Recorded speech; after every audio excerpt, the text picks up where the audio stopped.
Olá, tudo bem? Espero que sim. Vamos para a nossa leitura bíblica? Livro de 2 Crônicas, capítulo 31. As reformas religiosas de Ezequias. Quando a festa terminou, os israelitas que haviam participado saíram pelas cidades de Judá, Benjamim, Efraim e Manassés e despedaçaram todas as colunas sagradas, derrubaram os postes de Azerá e removeram os santuários e altares idólatras. Depois disso, voltaram para suas cidades e casas. Ezequias organizou os sacerdotes e os levitas em divisões para oferecerem os holocaustos e as ofertas de paz e para servirem, darem graças e louvarem ao Senhor junto às portas da habitação do Senhor. O rei também contribuiu pessoalmente com animais para os holocaustos diários da manhã e da tarde e para os holocaustos dos sábados, das festas da lua nova e das festas anuais prescritas pela lei do Senhor. Além disso, ordenou ao povo de Jerusalém que trouxesse uma parte de seus bens para os sacerdotes e os levitas, a fim de que pudessem se dedicar inteiramente à lei do Senhor. Quando os israelitas souberam dessa exigência, responderam generosamente e trouxeram a primeira porção de seus cereais, do vinho novo, do azeite, do mel e de tudo que os campos produziam. Trouxeram uma grande quantidade, o dízimo de tudo que haviam produzido. Os habitantes de Israel que tinham se mudado para Judá e os próprios habitantes de Judá trouxeram o dízimo do gado, das ovelhas, bem como das coisas que haviam sido consagradas ao Senhor seu Deus, e juntaram tudo em vários montões. Começaram a amontoar as ofertas no 3º mês e terminaram no 7º. Quando Ezequias e seus oficiais viram esses montões, agradeceram ao Senhor e a seu povo, Israel. De onde veio tudo isso? Perguntou Ezequias aos sacerdotes e aos levitas. Azarias, o sumo sacerdote da família de Zadok, respondeu: Desde que o povo começou a trazer ofertas para o templo do Senhor, temos alimento suficiente e ainda tem sobrado muito. O Senhor abençoou seu povo e tudo isso é o que sobra. Ezequias mandou preparar depósitos no templo do Senhor. Quando estavam prontos, o povo trouxe fielmente as ofertas, os dízimos e os objetos consagrados para serem usados no templo. O levita Conanias foi encarregado desses depósitos e seu irmão Simei era seu auxiliar. Os supervisores subordinados a eles eram Jeiel, Azazias, Naate, Azael, Jerimote, Josabade, Eliel, Ismaquias, Maate e Benaia. As nomeações foram feitas pelo rei Ezequias e por Azarias, o principal encarregado do templo de Deus. Coré, filho do levita Ina, guarda da porta do leste, foi encarregado de distribuir as ofertas voluntárias feitas a Deus, as contribuições e os objetos consagrados ao Senhor. Seus assistentes fiéis eram Éden, Miniamim, Jesua, Semaías, Amarias e Secanias. Distribuíram as ofertas entre as famílias dos sacerdotes em suas cidades, de acordo com suas divisões, e as repartiam por igual entre idosos e jovens. Distribuíam as ofertas a todos os homens e meninos de 3 anos para cima, que constavam dos registros genealógicos. A distribuição incluía todos que vinham ao templo do Senhor para realizar suas tarefas diárias de acordo com suas divisões. Repartiam as ofertas entre os sacerdotes que estavam listados nos registros genealógicos, de acordo com suas famílias, e entre os levitas de 20 anos para cima, anotados de acordo com suas tarefas e divisões. Também entregavam porções de alimentos às famílias de todos que estavam listados nos registros genealógicos, incluindo as crianças pequenas, as esposas, os filhos e as filhas, pois toda a comunidade havia sido fiel ao se purificar. Quanto aos sacerdotes, os descendentes de Arão, que viviam nos campos ao redor das cidades, foram nomeados homens para distribuírem porções a todos os sacerdotes e a todos os levitas listados nos registros genealógicos. Assim, o rei Ezequias organizou a distribuição em todo o Judá e fez o que era bom, certo e verdadeiro aos olhos do Senhor seu Deus. Em tudo que fez no serviço do templo de Deus e em seus esforços para obedecer à lei e aos mandamentos de Deus, Ezequias buscou seu Deus de todo o coração. Como resultado, foi muito bem sucedido. Capítulo 32. A Assíria invade Judá. Depois de Ezequias ter sido tão fiel em todas essas situações, Senaqueribe, rei da Assíria, invadiu Judá, cercou as cidades fortificadas e deu ordem para que seu exército rompesse os muros. Quando Ezequias percebeu que Senaqueribe também pretendia atacar Jerusalém, consultou seus oficiais e conselheiros militares e eles resolveram fechar a passagem das águas das fontes que havia do lado de fora da cidade.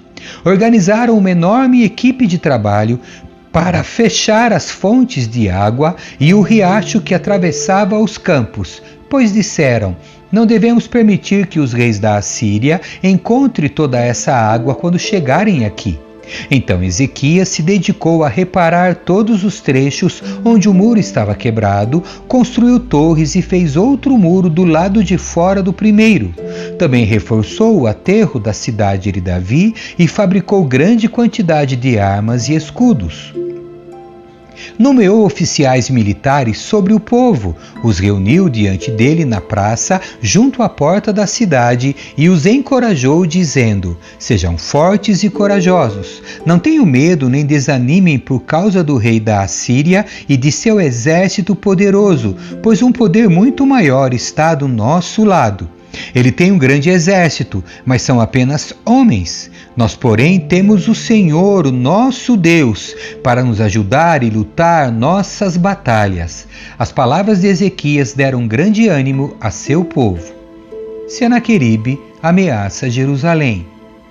Enquanto Senaqueribe, rei da Assíria, cercava a cidade de Laques, enviou seus oficiais a Jerusalém com esta mensagem para Ezequias, rei de Judá, e para todo o povo da cidade.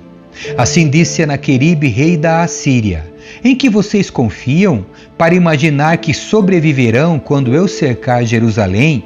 Ezequias disse: o Senhor nosso Deus nos salvará do rei da Assíria. Não é verdade, ele está enganando vocês e os condenando a morrer de fome e sede. Não percebem que o próprio Ezequias destruiu todos os santuários e altares do Senhor? Ordenou que Judá e Jerusalém adorassem somente no altar do templo e queimassem incenso apenas ali. Sem dúvida, vocês sabem o que eu e os reis da Assíria antes de mim fizemos a todos os povos da terra. Acaso alguns dos deuses dessas nações livrou seu povo de minhas mãos? Qual de seus deuses foi capaz de salvar seu povo do poder destruidor de meus antecessores? O que os faz pensar que seu Deus poderá livrá-los de minha mão? Não permitam que Ezequias os engane, não se deixem iludir por ele. Volto a dizer, nenhum Deus de qualquer nação ou reino foi capaz de livrar seu povo das minhas mãos ou das mãos de meus antepassados, muito menos o Deus de vocês os salvará de meu poder. Os oficiais de Senaqueribe zombaram ainda mais do Senhor Deus e de seu servo Ezequias. O rei Senaqueribe também enviou cartas insultando o Senhor, o Deus de Israel. Escreveu: assim como os deuses de todas as outras nações não foram capazes de salvar seu povo das minhas mãos, também o Deus de Ezequias fracassará. Os oficiais assírios que trouxeram as cartas gritaram isso em hebraico para o povo sobre os muros da cidade, tentando amedrontá-lo para que fosse mais fácil conquistar a cidade. Falaram do Deus de Jerusalém como se fosse um dos deuses estrangeiros, feito por mãos humanas. Então, o rei Ezequias e o profeta Isaías, filho de Amós, oraram e clamaram aos céus. E o Senhor enviou um anjo que destruiu o exército assírio com todos os seus comandantes e oficiais. O rei da Assíria voltou envergonhado para sua terra. Quando entrou no templo de seu Deus, alguns de seus próprios filhos o mataram ali à espada. Foi assim que o Senhor salvou Ezequias e o povo de Jerusalém das mãos de Senaqueribe, rei da Assíria, e de todos os outros que os ameaçavam. Então houve paz em toda a terra. Daquela ocasião em diante, o rei Ezequias se tornou muito respeitado entre todas as nações, e muitos traziam a Jerusalém ofertas para o Senhor e presentes valiosos para o rei. A doença e a recuperação de Ezequias. Por esse tempo, Ezequias ficou doente e estava para morrer. Orou ao Senhor, que respondeu à sua oração e lhe deu um sinal miraculoso. Ezequias, porém, não correspondeu como devia à bondade com que foi tratado e se tornou orgulhoso. Por isso, a ira do Senhor veio sobre ele e sobre Judá e Jerusalém. Então Ezequias se humilhou e se arrependeu de seu orgulho, como também os habitantes de Jerusalém. Com isso, a ira do Senhor não caiu sobre eles durante a vida de Ezequias. Ezequias era muito rico e respeitado. Construiu depósitos especiais para guardar prata, ouro, pedras preciosas, especiarias, escudos e outros objetos de valor que lhe pertenciam. Também construiu armazéns para guardar cereais, vinho novo e azeite, e fez muitos estábulos para o gado e currais para as ovelhas. Construiu cidades e adquiriu muitos rebanhos e gado, pois o Senhor lhe deu grande riqueza. Bloqueou a fonte superior de Giom e trouxe a água por um túnel para o lado oeste da cidade de Davi. Ezequias foi bem-sucedido em tudo que fez. No entanto, quando chegaram representantes da Babilônia para perguntar sobre os acontecimentos extraordinários que haviam ocorrido na terra, Deus se afastou de Ezequias para testá-lo e ver o que havia de fato em seu coração. Resumo do reinado de Ezequias. Os demais acontecimentos do reinado de Ezequias e seus atos de devoção estão registrados na visão do profeta Isaías, filho de Amós, incluída no livro dos reis de Judá e de Israel. Quando Ezequias morreu e se reuniu a seus antepassados, foi sepultado na parte superior do cemitério dos reis, e todo o Judá e os habitantes de Jerusalém o honraram por ocasião de sua morte. Seu filho Manassés foi seu sucessor. Capítulo 33. Manassés reina em Judá. Manassés tinha 12 anos quando começou a reinar, e reinou em Jerusalém por 55 anos. Fez o que era mal aos olhos do Senhor e seguiu as práticas detestáveis das nações que o Senhor havia expulsado de diante dos israelitas. Reconstruiu os santuários idólatras que seu pai Ezequias havia destruído. Construiu altares para Baal e ergueu postes para Azerá. Também se curvou diante de todos os astros dos céus e lhes prestou culto. Construiu altares idólatras no templo do Senhor, sobre o qual o Senhor tinha dito: meu nome permanecerá em Jerusalém para sempre. Nos 2 pátios do templo do Senhor, construiu altares para os astros do céu. Manassés também sacrificou seus filhos no fogo no vale de Ben-Hinom. Praticou feitiçaria, adivinhação e magia, e consultou médiuns e praticantes do ocultismo. Fez muitas coisas perversas aos olhos do Senhor e com isso provocou sua ira. Manassés chegou a fazer uma imagem esculpida e colocá-la no templo de Deus, sobre o qual Deus tinha dito a Davi e a seu filho Salomão: meu nome será honrado para sempre neste templo e em Jerusalém, a cidade que escolhi dentre todas as tribos de Israel. Se os israelitas tiverem o cuidado de obedecer a meus mandamentos, todas as leis, estatutos e decretos que meu servo Moisés lhes deu, não os expulsarei desta terra que dei a seus antepassados. Manassés, porém, levou o povo de Judá e de Jerusalém a fazer coisas piores do que as nações que o Senhor tinha destruído diante dos israelitas. O Senhor falou a Manassés e a seu povo, mas eles ignoraram seus avisos. Por isso, o Senhor enviou os comandantes dos exércitos assírios e eles capturaram Manassés, puseram um gancho em seu nariz, o prenderam com correntes de bronze e o levaram para a Babilônia. Em sua angústia, Manassés buscou o Senhor seu Deus e se humilhou com sinceridade diante do Deus de seus antepassados. Quando ele orou, Deus ouviu sua súplica, atendeu a seu pedido e o trouxe de volta a Jerusalém e a seu reino. Então Manassés reconheceu que o Senhor é Deus. Depois disso, Manassés reconstruiu o muro externo da cidade de Davi, bem alto, desde o oeste da fonte de Giom, no vale de Cedron, até a porta do Peixe e ao redor da colina de Ofel. Colocou comandantes militares em todas as cidades fortificadas de Judá. Manassés também removeu do templo do Senhor os deuses estrangeiros e o ídolo que havia colocado ali. Derrubou todos os altares que havia construído na coluna do templo e todos os altares em Jerusalém e os jogou fora da cidade.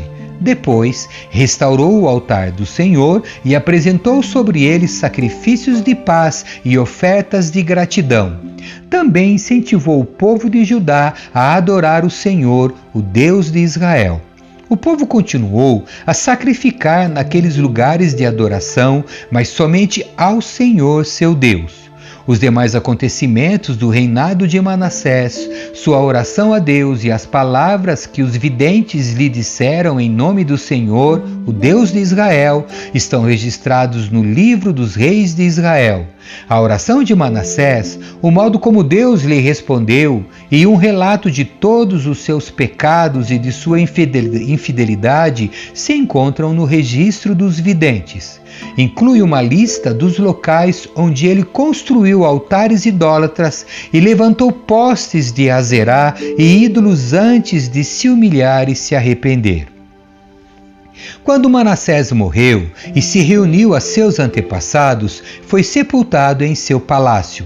Seu filho Amon foi seu sucessor. Amon reina em Judá. Amon tinha 22 anos quando começou a reinar e reinou em Jerusalém por 2 anos. Fez o que era mal aos olhos do Senhor, como seu pai Manassés. Adorou todos os ídolos que seu pai havia feito e lhes ofereceu sacrifícios. Mas, ao contrário de seu pai, não se humilhou diante do Senhor. Em vez disso, Amon pecou ainda mais. Os próprios oficiais de Amon conspiraram contra ele e o assassinaram em seu palácio. O povo de Judá, porém, matou todos que haviam conspirado contra o rei Amon e proclamou seu filho Josias como rei em seu lugar. Amém. Que Deus abençoe você. Tchau.